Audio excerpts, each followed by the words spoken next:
It's almost impossible to write down and document the nuance of the way that the body can move. So I'm very physical in the room. I will dance full out with my cast, with my team. And it's for me, it's not just what it looks like, it's also what it feels like on the body. Welcome back to Working. I'm your host, Ronald Young Jr. And I'm your other host, Isaac Butler. Isaac, it is wonderful to be chatting with you again. Tell me, whose voice do we hear at the top of the show? We heard the voice of Justin Peck. He's a choreographer for stage and screen and serves as the resident choreographer at New York City Ballet. All right, that sounds impressive. Why did you want to talk to Justin Peck right now? Well, he is currently represented on Broadway with the many Tony-nominated, critically beloved show, Illinoise.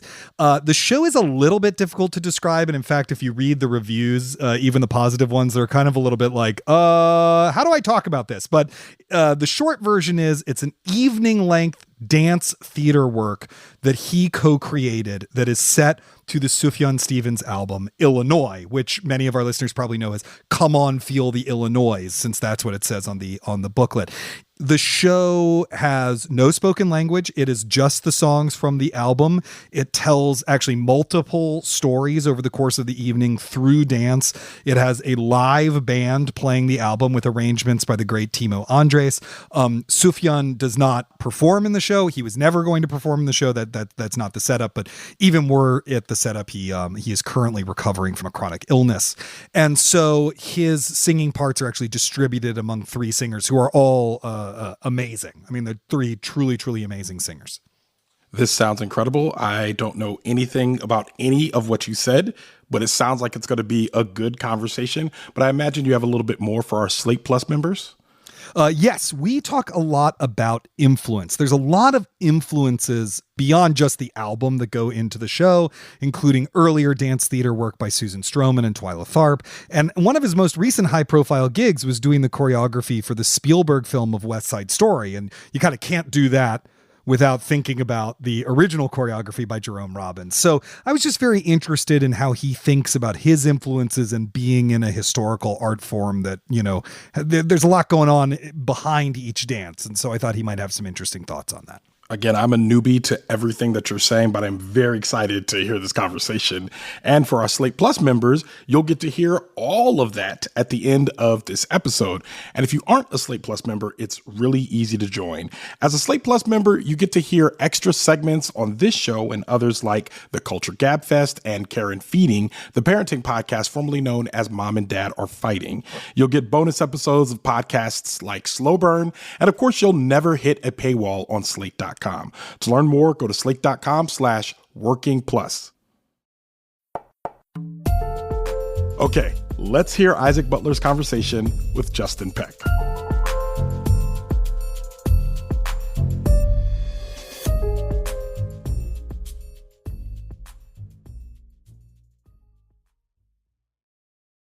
Justin Peck, thank you so much for joining us on Working to discuss your process.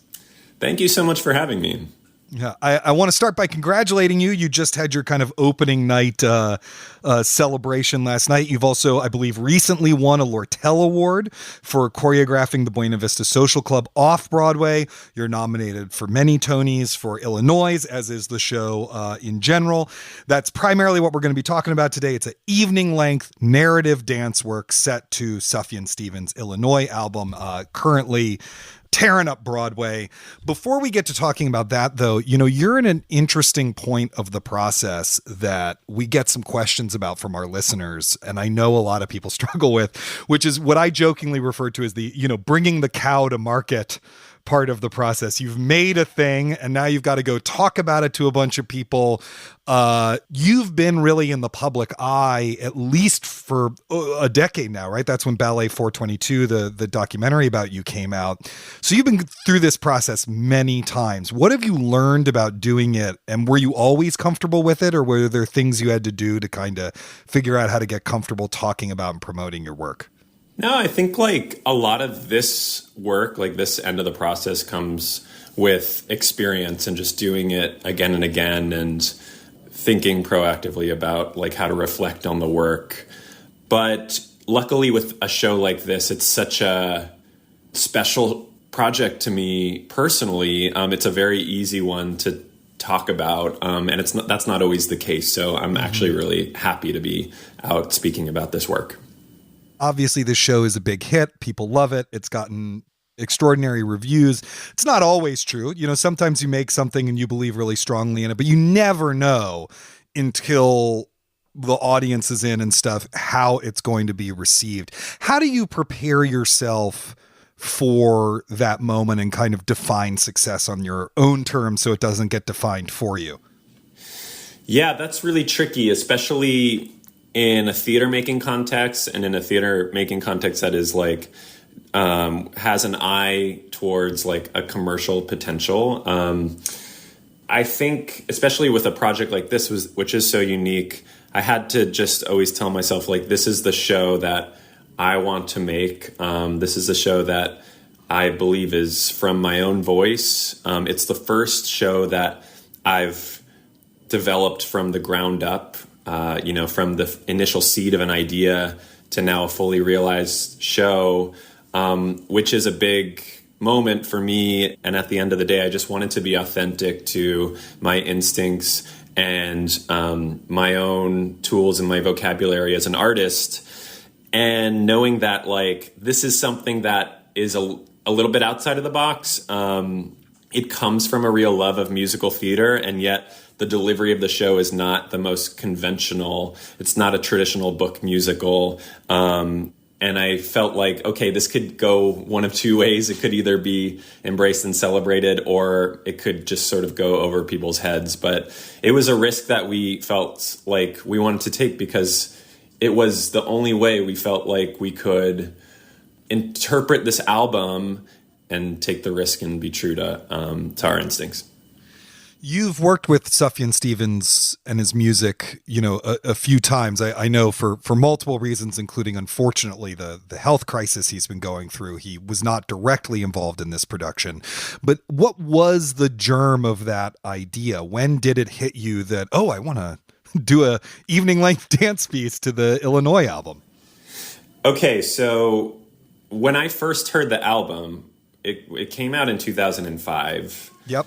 I was 17 when I heard it, and it was one of my first exposures to Sufjan's music, and I was blown away by it. I just felt like, oh my God, this is a whole universe of music and storytelling, and also that it had a lot of very interesting, challenging, unconventional time signatures in it. It's like, it felt like it was very compelling for dance. Like, it made me want to dance, and it also made me want to explore storytelling. And I was like, okay, this guy has it. He really has this innate ability to write something for theater and for dance. And this was before I met him and before I started to work with him. And I just sort of put a pin in that and went about my life. And I started to work with Sufjan, I want to say in 2011. And we started to collaborate mostly at New York City Ballet. He would write scores for dances that I would choreograph and build, and he would write, for full orchestra, sometimes for just piano, and everything in between. And we've made probably 5 or 6 dances together through our collaborations. And then around 2014, we were working on a ballet called Everywhere We Go for New York City Ballet, and we were hanging out a lot, going to dinner and stuff, and I would just randomly bring up the prospect of it, taking Illinois, his album Illinois, and turning it into something. And he sort of deflected, and I would bring it up again. I was sort of a little bit relentless about it. And it took actually a few years for him to kind of realize that I was very serious about it, that it was this kind of whisper of an idea that wouldn't go away. And eventually he caught on to all this and was like, okay, I can tell you really want to do this. I think for Sufjan, the music is a blast from the past. He felt like he had moved beyond this, and he's a very forward-moving, forward-thinking artist. He's not one to to go back into his song catalog and work on older stuff. And so his intention from the beginning was really like giving us his blessing to take this this song cycle and interpret it and bring it to life in the way that we could imagine it. Right. And is that normally where your ideas for dances start, with what the music is going to be? It depends on the context. Like if I'm creating work for, let's say, for New York City Ballet, more often than not, the process begins with music. With a work for theater like Illinoise, the storytelling has to come first. That's the number one priority. There can be choreography that is inspired by the music that is really cool, but if it has nothing to do with the storytelling, then it falls away. And that's something I've learned from the processes I've been on working on narrative works, like I choreographed the 2018 revival of Carousel, right, or the Steven Spielberg directed West Side Story film in 2021, and a bunch of other projects where it's like you have to kind of flip the focus and prioritize the storytelling. And how did that story take shape? You know, from, all right, we want to do something with this album, to it's the story of these characters. It moves in 3 acts and an epilogue. It's got this opening of kind of short stories and then a lengthy story in the middle. I'm going to bring Jackie Sibley's Drury on. Like, how did that take shape for you? It started in this kind of like dream phase of listening to the songs and going really deep into the lyrics and reading them and just thinking about these songs from a character point of view, and latching on to certain lyrics that could anchor the storytelling that really like jumped out at me. And I started to think about shaping this kind of coming of age narrative based on these songs, knowing that Sufjan wrote most of this music when he was in his own coming of age phase in his own life. Right. And I think this music really resonated with an entire generation of people who were experiencing that in their own personal ways. And it's just one of those albums that if people know it, they like really know it, they really love it. It has like a profound effect on people. It helps them understand themselves and understand the world better. It certainly had that effect on me. Yeah, me too. I met my wife the year this album came out, so it has really? a very like yeah. It has a very It's like totally tied into that time for me, to such an extent that I actually have trouble listening to it sometimes now because it's so much like me in my 20s, you know? Yeah, I mean, isn't that interesting? It's like music has the ability to just like bring back memories, like what you know, even like locations and smells and tastes and all of that, and can be and with an album like Illinois by Sufjan Stevens, it's like a lot of that is just like so vivid and heightened, and so I wanted to capture some of that in this project as well. But just getting back to like developing the narrative, so I was kind of pursuing this idea, this like coming of age story. And then I had this breakthrough of like, we need a framing device to deliver some of the storytelling that I'm thinking about. And I came up with this setting of the campfire. And it felt like something that worked aesthetically with the music. A lot of the music Sufjan wrote for this album feels very DIY. Feels very much like songs that would be played around a campfire. There's a lot of like there's murder ballads, there's almost like ghost stories, there's all kinds of storytelling that's explored that just feels like it would be perfect for, you know, a night outside with friends around a campfire.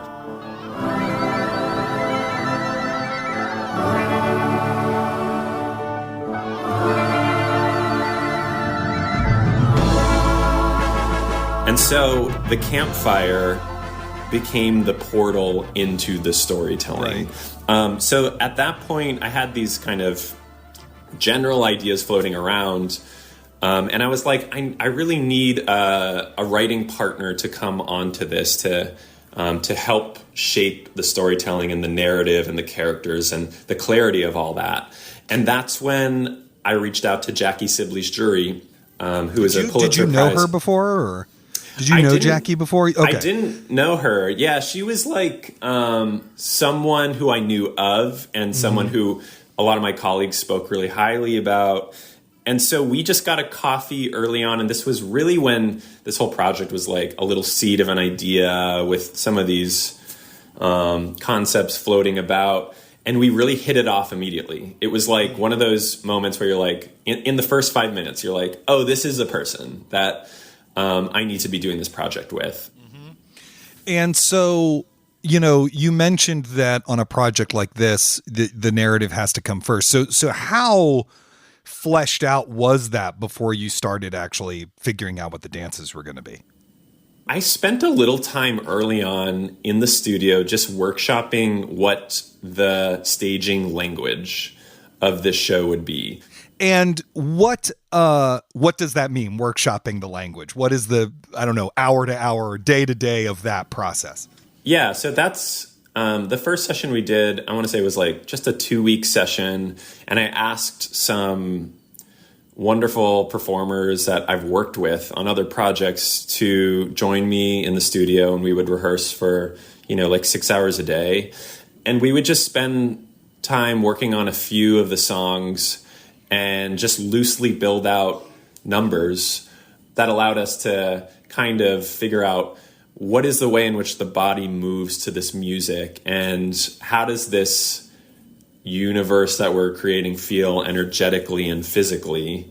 And so it was not fully specific in regards to the narrative. It was more like, what are the colors of this world? Right.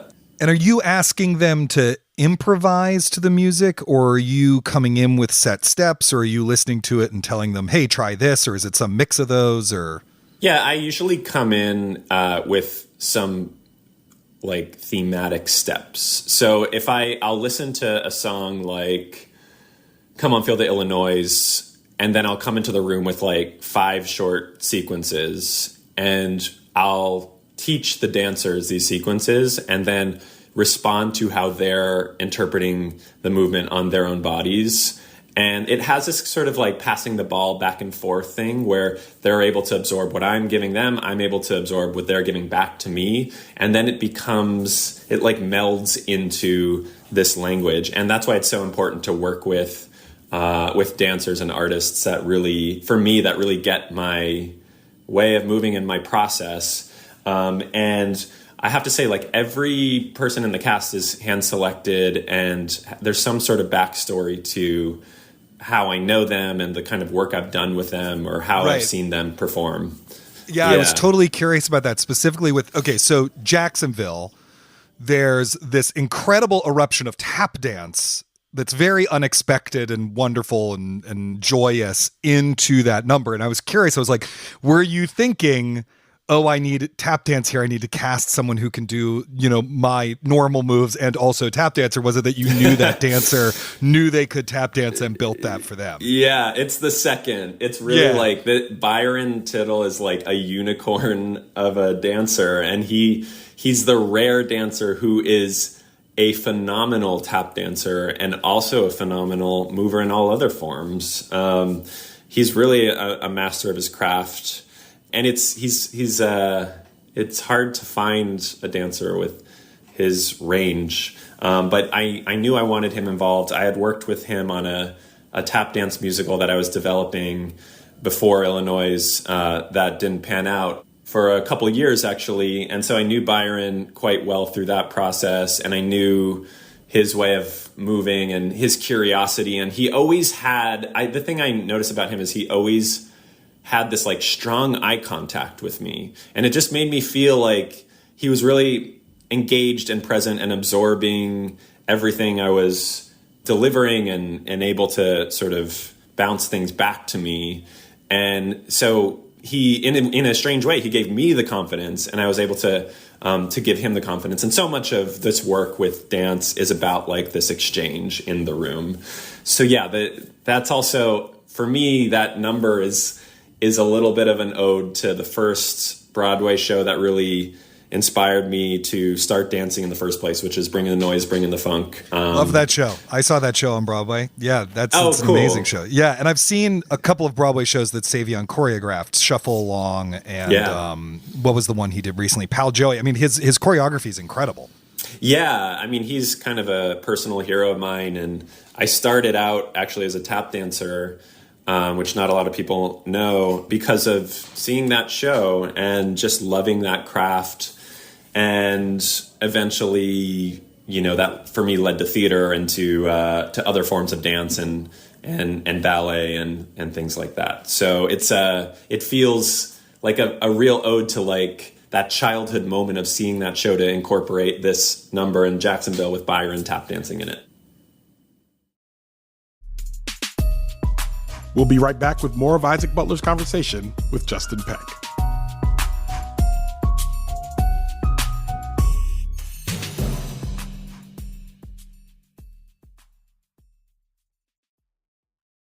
Reboot your credit card with Apple Card, the only credit card designed for iPhone.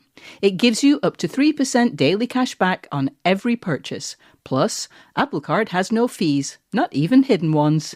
Apply for Apple Card now in the Wallet app on iPhone.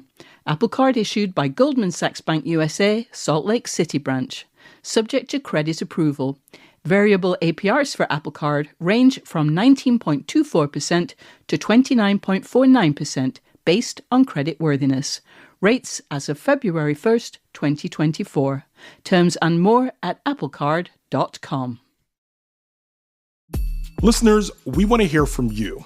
Every other Thursday on Working Overtime, we offer advice on how to get creative work done. So please tell us your challenges and let us help you. Drop us a line at working@slate.com. You can also send a voice memo to that address or give us a ring at 304-933-WORK. And if you're enjoying this episode, don't forget to subscribe to Working wherever you get your podcasts.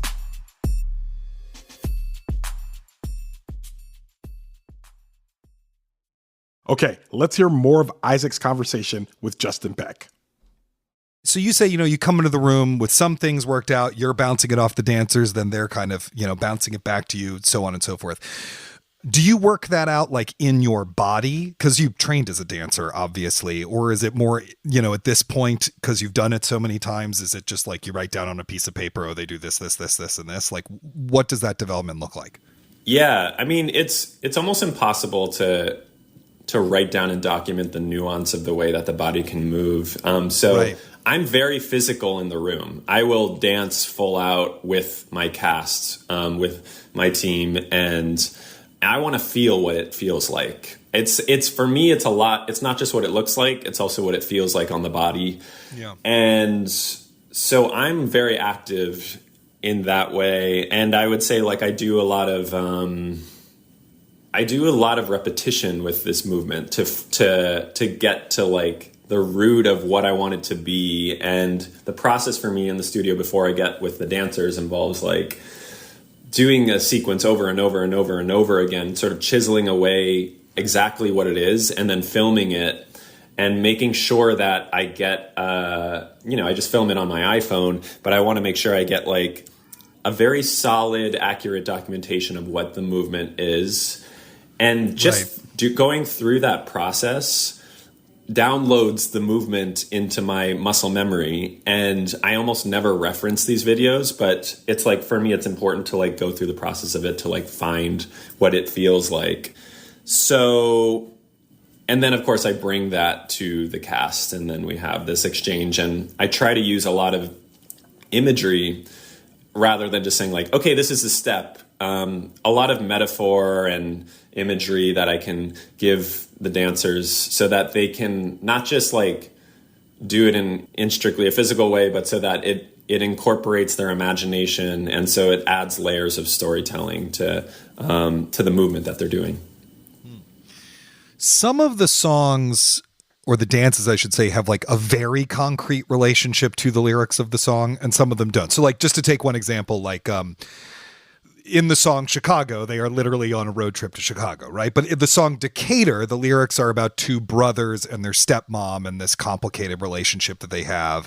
Whereas the dance is about this sort of love triangle with these two boys, and Henry is in love with his male best friend, and his male best friend is in love with this woman, and et cetera, and so forth. And I'm just curious about how you figured out how to oscillate that relationship and how to train the audience to understand that it's not always going to be literal, but sometimes it will be literal. Absolutely, yeah. That was a big challenge with the show. And I think some of that has to do with the unique poetry of these lyrics, and that unlike a traditional musical score, a lot of the lyrics are quite profound. They're open to interpretation. There's songs on this album that I've listened to and read the lyrics for years, and I still haven't unlocked. It just feels like and I think that's also why people love the music, is because it continues to feed that curiosity and that and just having the opportunity to interpret it and discover what it means to oneself. Right, and they're often super dense with references, like to Jacksonville has references to everything from the Underground Railroad to Helen Keller to specific locations in the city to so a lot of the songs had to do with distilling it down to what is the one sentence that this number in relation to the song wants to communicate. And so I think simplifying it and then building it out again from there was a big part of the process for a lot of those songs. There are certain lyrics in certain songs that feel very concrete, like you said, where the audience can hear exactly what is being sung. I drove to Chicago in a van with my friend, right? That's a very kind of simple lyric. Also a very meaningful lyric, and one that is delivered very clearly. I drove to New York in a van with my friend. But I think with a song like Decatur, when you're in the audience and you're just hearing that song for the first time, it's difficult to understand what exactly is literally being communicated. Sangamon River, it overflowed. It caused a mudslide on the banks of the operator. Civil War skeletons in their graves. They came up clapping in the spirit of the aviator. So in a song like that, we're able to sort of just blur the focus a little bit and hone in more on the aesthetic of the song, more on the music, and treat it almost as a way to underscore a scene we're watching. So a lot of times the show feels like you're watching a silent film, and it's being underscored by the music of the album and sometimes by the lyrics. Sometimes those can be tent poles to help tell the story. And I felt like the music of Decatur, it just reminded me so much of almost like that film Stand By Me. It has this kind of small town, youth bonding and just bored out of your mind, trying to make the hours and the days pass, dreaming about how to get the fuck out of your small hometown and move to the big city and pursue opportunity and find your tribe and unlock your creativity. So in a lot of ways, the show has moments of impressionistic staging, and there's these elements being delivered to the audience in their individual lanes. So from the music, from the staging, from the energy, and it kind of enters the viewer's brain and they put it all together. And it gives them a little bit of room to interpret it and bring themselves to it. And I think that's what people are really responding to, because a lot of musicals are slightly more spoon-fed, or they're it's all sort of put together in front of you before you have the chance to assemble it in your mind. Yeah, totally. This show does not quite follow the album in order, but it almost does. There's a few songs you moved. So close. I have to imagine my head canon for this, the story I have in my head is that you were trying to do the album with no changes. You were trying to do it like the initial gambit was, and then there came a day where you were like, I just can't make this work. We have to move zombies here and we have to move this other thing here.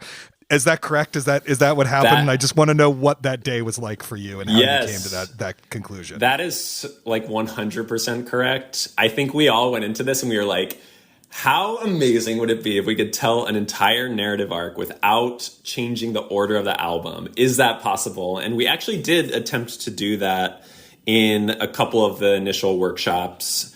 And we just felt like we were lacking some narrative clarity. And just like, I think the framing device of the campfire storytelling really helped us in our ability to move a few songs to the front end of this. And also, you know, the structure of the show is very unique in that it starts out almost as a review, right? Like you're like watching these short stories being told one at a time. And I think what that does is it helps to train the audience in the rules of this show. And because it's its own unique delivery, by the time we get to the main event, which is our protagonist Henry's story and sort of the much more lengthy and linear second act that we experience, they're really in the world of the show and they understand it and they understand like just like how the storytelling works. So that was a reason why we felt like shifting a few songs around would help us. And at the end of the day, like miraculously, we were able to use all of the music of the album and then some. We didn't cut any song. And I think that was really important to us because we wanted to deliver to the Sufjan Stevens, Illinois fans the experience of this album. I really consider it to be one of the great albums of, you know, the last several decades. And I felt like I wanted to provide the opportunity for people to experience it in its entirety. One of the peculiar demands of this project is that the dancers have to act. And by which I mean dancers act all the time, but not act the way that dancers often do, which is their whole body is expressing the emotion. You know, it's the choreography. It comes out of the choreography, but act in the way that theatrical actors do, which is to express an emotion in a fairly realistic way. And I'm just curious about, obviously, some of who you put in the show, you know, you must have been thinking about that, but how you talked about those moments of sort of, shall we call it, more traditional narrative theatrical acting or whatever, as opposed to kind of the way we think about acting in more traditional dance. Yeah, I mean, these are performers in the show who they're not only great dancers, many of them are great screen actors. I actually worked with a bunch of them when we made the West Side Story film, and I was able to observe how they performed on camera, doing scene work. And obviously on a project like that, they also have to have a strong dance ability and dance training. So that was huge in informing my casting process and figuring out who the right players are to bring into this. And the way we talked about the acting in this was a kind of hybrid of like theater stage acting and also on camera film acting. Again, going back to this idea of it feeling almost like a silent film, and that we wanted certain scenes, you know, when we see like the two guys in the car when they're driving to Chicago and they're just sort of still in this moment while the verse is being sung. I wanted it to almost feel like a close-up of the two of them, and we're watching and we're able to see like what exactly they're feeling in this moment in a very subtle way. And then, of course, there's moments in that song where it bursts alive and the car shatters apart, and then it's like massive kind of adrenaline dance energy of like speeding down the freeway. You came to take us. All things go, all things go to recreate us. All things go, all things go. So it was a big mix of all those things And again, like just finding the casts, it's a cast of real unicorns because everyone has these incredible acting chops and then a strong dance background. And part of my goal with this show is to make a dance musical that could be a vehicle for this generation of great dancer actors. It's so rare to have a show like this, and I think it's a reason why there aren't more of them, because there's no like foundation for them to thrive off of. And so it really comes from a love of these artists and wanting to create something for them, and I'm very inspired by them. Justin Peck, thank you so much for joining us here on Working to talk about your process. Thank you so much. This was great. Up next, Isaac and I will talk more about dancing and defining success. Stay tuned.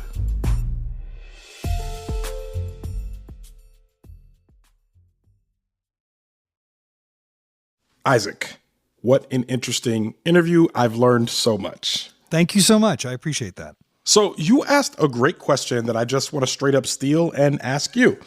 Go for it. You're talking about the show Illinoise being a great success and not knowing how it's going to be received until the audience interacts with it. You're a person who puts out work and has to prepare for reception as well. I'm wondering, how do you define success and prepare for it so it's not defined on someone else's terms?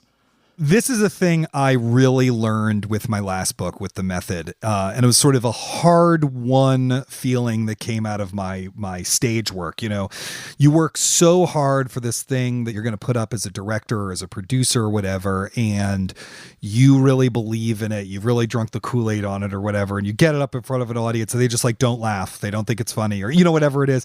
And it's so soul-destroying. And I just realized that if for nothing else than to protect my own emotions, I had to start figuring out what I thought success was, what it meant to me. And that changes from project to project, but I had to really define, this is what I think success is. That doesn't mean I'm going to get it. Like, I'm not saying set your sights low. You have to be honest with yourself or else you'll feel like a failure no matter what. But if you can just like literally write it down, this is success, and hold on to it, then it will stop you from being disorganized by all the good and bad stuff that comes out of bringing something into the world. So The Method, I had specific goals with what I wanted it to be, you know, success-wise. I wanted to feel like I had done the best job I had done with the book, that I did the book I wanted to do well. I did feel that. I wanted to feel like I had meaningfully intervened in the public conversation around acting and what acting is. And I wanted it to sell well enough that Bloomsbury would presumably be interested in my doing another book with them. Like, I wanted it to get me another book, not like automatically. You still have to work for that stuff, you know, and it did that. It did all three of those things, which was really wonderful and extremely gratifying. So 6 months after it came out, it got its first incredibly negative review, like a review that I didn't even read all the way. Like, I just started skimming it. I saw the byline. I had a feeling it was going to be negative. I started skimming it. I got to the first like dunk, and I was like, I can't read this anymore. And so I just wrote the publicist at the publishing house to be like, is this as bad as I think it is? She's like, it's bad. I was like, okay, great.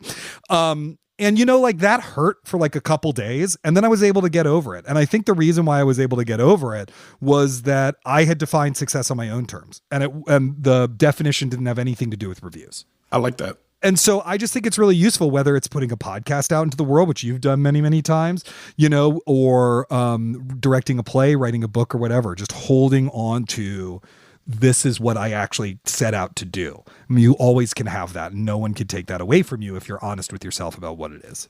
Yeah, I can agree with that. I think there's something to be said about, if I'm setting my own expectations, whatever that may be, then it really doesn't matter what everyone else thinks they should be, as long as I can hold to mine. It gives me something to focus on. I think that's a great strategy. Totally. Like, I'm sure, you know, like Wait for It, I'm sure was a bigger success than you had in your head. I mean, it was a huge success, is a huge success. And I'm sure that's very gratifying, but also like, you know, I'm sure you had your own ideas for yourself of what the successful version of that was. Yeah. You know? Yeah. For me, it was just, I was like, I really just want the show to make an impact, and I want to get 100,000 downloads. And We did both of those things. So I was like, great. Yeah. Yeah. And then the rest We're is done. like ice cream. Do you know what I mean? It's like, oh, you mean I get to sit here and eat this sundae from here on out? You know, it's really good. Or if you fail it, because I've had things where I define the terms of success and I didn't reach them. Yeah. You know, that happens too. It actually is still helpful to have done it, because then you don't get lost in all the other ways that you could define failure. It's like, it's these specific things. Why didn't it do these things? And then you can go learn from that. I love it. I'm stealing this. I'm going to do it more intentionally. This is a great strategy. Thanks. Isaac, you asked a lot of good questions in this interview, and I love the question that you asked about dances having concrete relationships to the songs versus ones that don't. I feel like that ends up being a question about adaptation in general, especially in a day and age where everything gets a sequel or a cinematic universe, and even the properties we thought would never get adapted are now being optioned to be something else. Like there's a Battleship movie, which... Come on, guys. But I think Justin... Is this the time that we should announce that they've optioned this for an opera? I mean, I don't think the listeners know this, that we've been optioned for a 6 opera cycle. The Working Podcast or Battleship? The Working Podcast. No, Working Podcast. Working Podcast. Going to be a series of operas. I'm ready. Simulcast on Netflix. I'm ready. I'm playing myself. As long as they know I'm playing myself and I'm singing for myself. Nice. I think Justin answered the question well, but I loved when you were talking about training the audience in what was literal.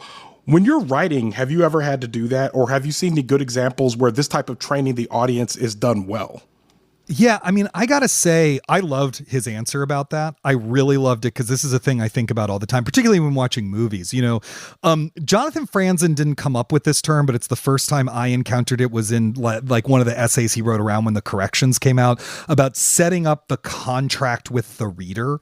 You know, he basically says, like, you got a couple pages to establish for the reader, like, this is what this book is doing. Let's both agree that we're doing this, and now let's enjoy the ride.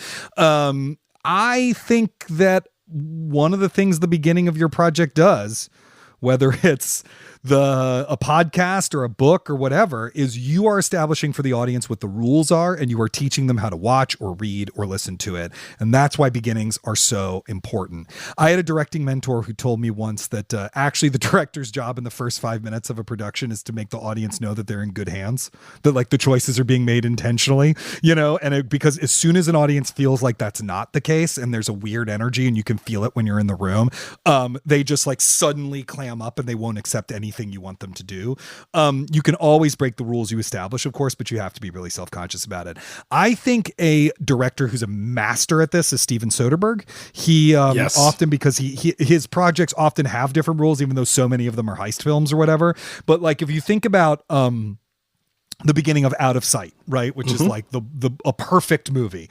You have this like very charming bank robbery. It goes wrong. And then he goes to throw the tie and there's a freeze frame and then a crossfade to him in jail, right? And so you've actually already got the entire formal vocabulary of the movie is right there, that we're going to be jumping around in time, that we're going to be using freeze frames to orient you. You should pay attention when there's a freeze frame. The final freeze frame in the movie happens once all of the chronological scrambling is over and the movie's just going to move straight forward in time, you know, like all that sort of stuff. Every one of his movies, he does a really good job, whether you like the movie or not, of figuring out what those rules are and communicating them to you immediately. I really like that you use that example because I think that he has made movies that I think I would otherwise not like, although he does a lot of heist films. He makes them good because I believe in those rules. Like he sets those rules at the beginning, and then there's some rules that bleed over from other movies because you're like, you know, we're about to watch a Soderbergh film. So like it feels like you can just watch those and feel like you're in good hands. And I feel like what you're talking about here is trust. Saying like if you have the trust of an audience, they will go where you take them, which I really appreciate that. Yeah, totally. Now, let me ask you, I know you're a man of many talents. Is dance one of them? Do you have a favorite type of dance you like to do or see done?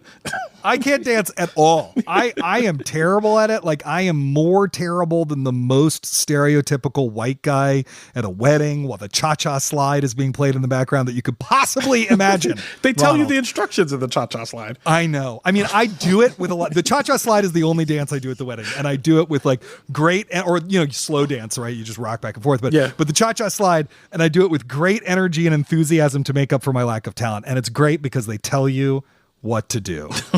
I do like watching dance. I almost never enjoy narrative dance, which is why I wanted to talk to Justin, because I liked Illinoise so much. But I do love dance. I especially, actually, the kind of dance I love the most, I gotta say, is tap. Yes. I love American tap.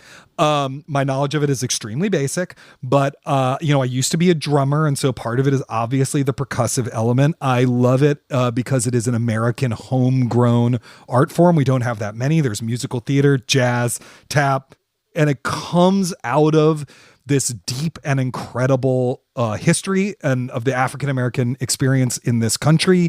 And somehow all of that pain and exuberance and everything is all in it. I love it. I find it so incredible. Also, side note, my wife briefly worked for Sufjan Glover as his like advance man. She would like go to wherever the venue and, help set up for the event and everything like that. And so she loves tap too. I want to say for listeners out here who would just want to see some tap, go to YouTube, look up the Nicholas Brothers. Just look up Nicholas Brothers. It'll be the first thing that comes up. It's their dance from the landmark film Stormy Weather. There's also 2 incredible documentaries, both of which are streaming on the Criterion Channel and on Amazon right now. One is called No Maps on My Taps, which features Sam Mann-Sims, Bunny Briggs, and Chuck Green preparing for a tap off in Harlem that will be underscored by Lionel Hampton. Lionel Hampton and his band are in it. And he did a follow-up. That director did a follow-up called About Tap, which is hosted by the great Gregory Hines. I saw Gregory Hines perform in Jelly's Last Jam as a kid on Broadway, and I was just like, this is the most amazing thing. And then a few years later, got to see Sufjan do Bring Into Noise, Bring Into Funk. I've seen a couple shows Sufjan's choreographed. I just think it's the most amazing thing. Now, me and every listener out there heard you just say, my knowledge is extremely basic on tap. It's two documentaries and like 3 names. That's it. You just recited a history of tap in less than 2 minutes. So look, it's nothing. This is the very basic level. This is like 101. Sure, 101 level. Sure, Isaac. If you want to get into the seminar level, I'm not the man to talk to. It's funny. I also want to tell you, I too used to be a drummer, so I see we have that connection as well. Oh, that's incredible. You play piano too, right? I play piano now, yes. Yeah. See, I grew up playing piano and then switched to drums in high school. Well, they're both percussive instruments. I think we've talked about this. Yes, I think Yeah, incredible. Well, that's all the time we have this week. We hope you enjoyed the show. If you have, remember to subscribe wherever you get your podcasts. Then you'll never miss an episode. And just a reminder that by joining Slate Plus, you'll get ad-free podcasts, extra segments on shows like Slow Burn, and you'll never hit a paywall on the Slate site. To learn more, go to slate.com/workingplus. Special thanks to our guest, Justin Peck, to Kevin Bendis for the prep help for this week's episode, and to our producer, Cameron Drews, the man of Metropolis, who has stolen our hearts. We'll be back next week with Ronald Young Jr.'s conversation with author Emma Copley Eisenberg. Until then, get back to work.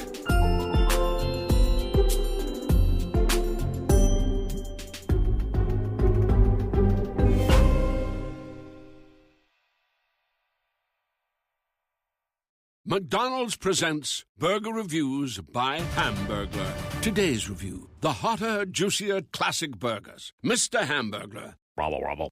He said, of all the McDonald's burgers I've ever hamburgled, these are the hottest, juiciest, and tastiest. Robble. Hamburglary is on the rise. Get caught with a medium double cheeseburger meal for $6. Price and participation may vary. Promotion pricing may be lower than meal price. Comparison to prior classic burgers. Ba-da-ba-ba-ba.